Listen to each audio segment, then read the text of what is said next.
La stratégie missionnaire. Et là, c'est très simple et très concret. Je vous prie de vous comporter avec beaucoup d'amour envers votre entourage. Vous êtes bien d'accord, hein? Je veux dire, envers les notables et ensuite envers le peuple entier. Parce que pour toute cette génération de missionnaires, les premiers, eh ben, il faut d'abord convertir les chefs pour convertir le peuple. Hein. Les deux vont ensemble, mais d'abord les chefs pour que le peuple puisse adhérer. Si le peuple vous aime et se trouve bien en votre présence, vous accomplirez un grand service pour Dieu.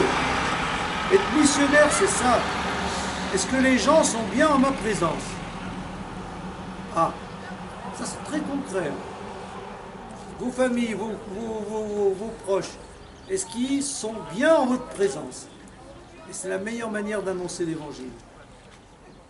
S'ils ne sont pas bien en votre présence, il faut vous mettre en cause, parce que des fois, il faut s'adapter à eux. Hein. Et c'est pas forcément, justement, là aussi, un changement de direction, on aimerait faire ça, mais il faut s'adapter à eux pour qu'ils se trouvent bien. Parce que parler de Dieu, nous, ou si on représente Dieu et qu'eux sentent qu'ils sont mal avec nous, ben Dieu, ça ne va pas leur donner l'envie. Vous voyez? Ça, c'est quand même concret. Ça, c'est ce que tu disais quand tu es allé en Inde. Ton ami, c'est ce qu'il a fait. Ah oui, oui, Yann Vagneux, j'espère qu'il va venir. Là, s'il vient, peut-être qu'il en fera une minute pour témoigner. D'être dans la vie des gens, pour Ouais. les comprendre et... Sans faire des amis, faites d'abord des amis. Oui. Faites d'abord des amis, des liens, créez des liens fraternels. Mais des fois, c'est pas facile. Hein. Sachez relever ses faiblesses, et si présentement les gens ne sont pas bons, dans quelques temps ils le seront. Alors ça, c'est plus difficile. Hein.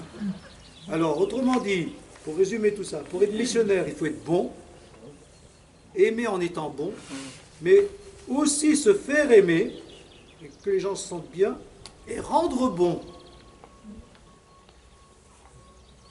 C'est bien, hein, sa stratégie. J'essaie d'être bon, comme ça, et je rends bon. Automatiquement, ça rend bon les autres. Mais... Automatiquement, pas toujours. Non, mais je veux dire, c'est pas de notre pouvoir, quoi. Ils vont changer en nous voyant bien, mais nous, on n'y sera pas pour grand-chose, quoi. Simplement, tu peux essayer, par exemple, de rendre bon les autres. Par exemple, tu leur tiens, allez, va rendre service, tu leur dis, fais ça, viens me donner un coup de main. Des gens qui ont envie de rien faire, ça, on en voit plein, même nous, dans tous ceux qu'on a rencontrés. Donne de ton temps, donne de ton... C'est ça. On les rend pas bons, on ne peut pas les transformer intérieurement, mais on peut leur demander extérieurement quelque chose qui va un peu changer leur cœur, un peu. Hein. Parce que quelqu'un qui n'a pas envie de donner, si on lui dit, allez, donne ça quand même, tu pourrais donner à telle heure, vous donner, il le fait, bah, ça va quand même faire quelque chose en lui. Donc être bon, aimer, se faire aimer et rendre bon. Rendre bon, c'est plus difficile, je reconnais. Déjà être bon, c'est pas facile. La bonté et l'amour sont les vrais plans missionnaires. Ça c'est concret, ça c'est bien. La bonté et l'amour, les vrais plans missionnaires. Ensuite, pour être influent, il faut toucher d'abord les gens influents, les notables, qui entraîneront les gens à leur suite. C'est comme ça que la mission s'est faite. Mais aujourd'hui, comment?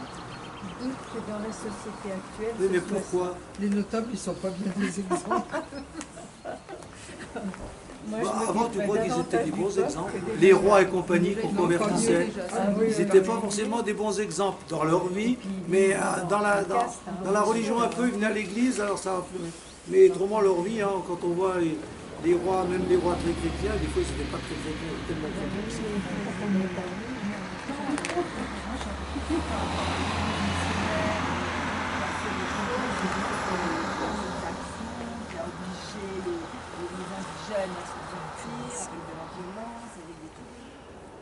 Ça n'a pas tout été... Ils n'ont pas mis en pratique. La vie est belle, c'est pas mis en en pratique. tranquille, mais ils n'ont pas mis du tout en pratique. Ah non. Non. C'est vrai. Ouais. Comment? Ils ont forcé un peu, je rejoins bien madame, ils n'ont pas toujours été exemplaires, quoi, les missionnaires. C'est pour ça que quelquefois ça... Ouais, bah, c'est sûr qu'ils ça a ont pas pas marché. toujours été exemplaires. Et en plus, quand ils étaient liés au pouvoir qui colonisait, la colonisation et la mission allaient ensemble. Alors bien sûr,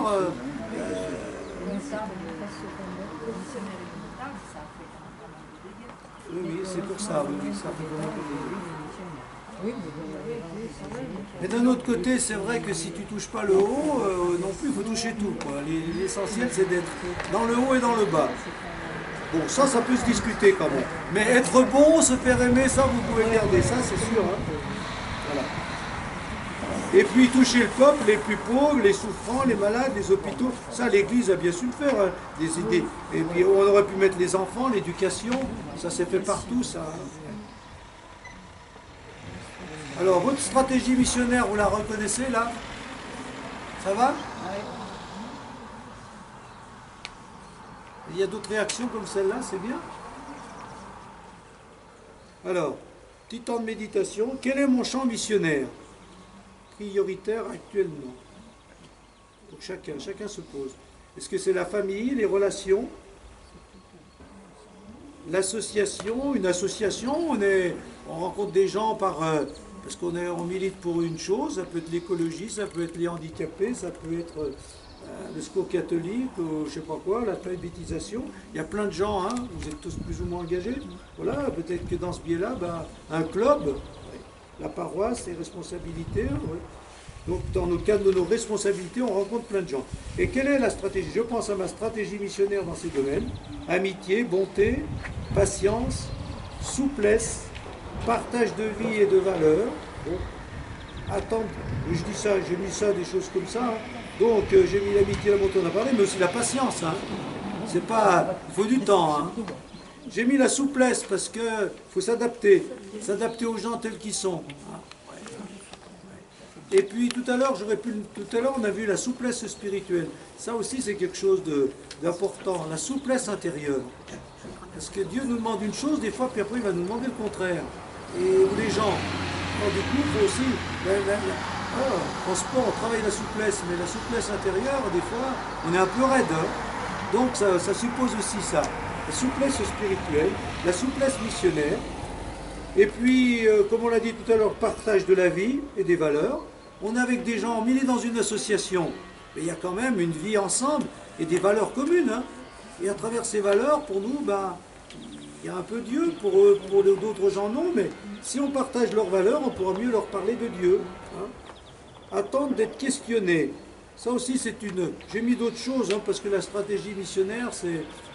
C'est Guy Gilbert, je crois qu'il avait dit, puis il y a beaucoup d'autres, hein, dans des lieux où on vit et où on n'est pas chargé d'annoncer le Christ comme ça, ça peut être mal vu si on veut trop parler de notre foi. Hein. Les gens vont dire, mais t'es pas là pour nous parler de la foi, t'es un prosélyte. Alors, il vaut mieux attendre d'être questionné. Hein. Par exemple, dans le cadre du travail, de la vie professionnelle ou d'une association, où j'ai vu ça dans le club d'Aix-les-Bains, quand je faisais du sport, je ne leur parlais pas de Dieu. Hein. Mais il y a plein de gens qui me posaient des questions. Pas tout le temps, il y a des moments. Donc quand on me pose question, mais qu'est-ce que tu fais? Pourquoi tu es au séminaire? Pourquoi tu es prêtre? À ce moment-là, tu peux... Là, il n'y a pas de problème. Mais si tout de suite dit, allez, il faut croire en Jésus-Christ, ils vont se sauver. Et après, ils vont... Oui, mais c'est pour ça que la mission aujourd'hui de type évangélique, la mission du type évangélique, parce que les évangélistes, par exemple, actuellement les évangélistes, ils se trimballent dans la rue. Par exemple, nous, chez nous, peut-être ça peut, mais dans des pays comme l'Algérie ou l'Inde, à force de faire comme ça, eh bien, les chrétiens sont des prosélytes. Donc on n'en veut plus. Concrètement parlant, en Inde, puisqu'on parle de l'Inde, maintenant les missionnaires comme Yann Dagneux, ils peuvent rester que 6 mois. Ils n'ont que des visas touristiques, ils n'ont plus de visas à long terme. Parce que les chrétiens font de la propagande, parce qu'il y a eu des évangélistes qui ont fait de la propagande. Au Népal, par contre, au Népal, c'est pas le même gouvernement, et au Népal, les évangélistes ont relativement du succès. Bon, mais il faut être prudent quand même.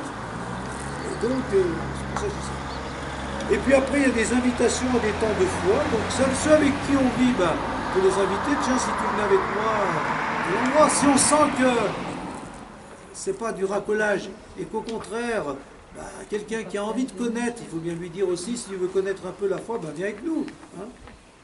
Puis confiance en Dieu qui travaille les cœurs. Parce que des fois, avec des gens même très proches, eh bien, il faut du temps et du temps et du temps. Et Dieu travaille les cœurs, mais pas forcément comme on voudrait. Donc il faut laisser Dieu faire son travail. Donc chacun...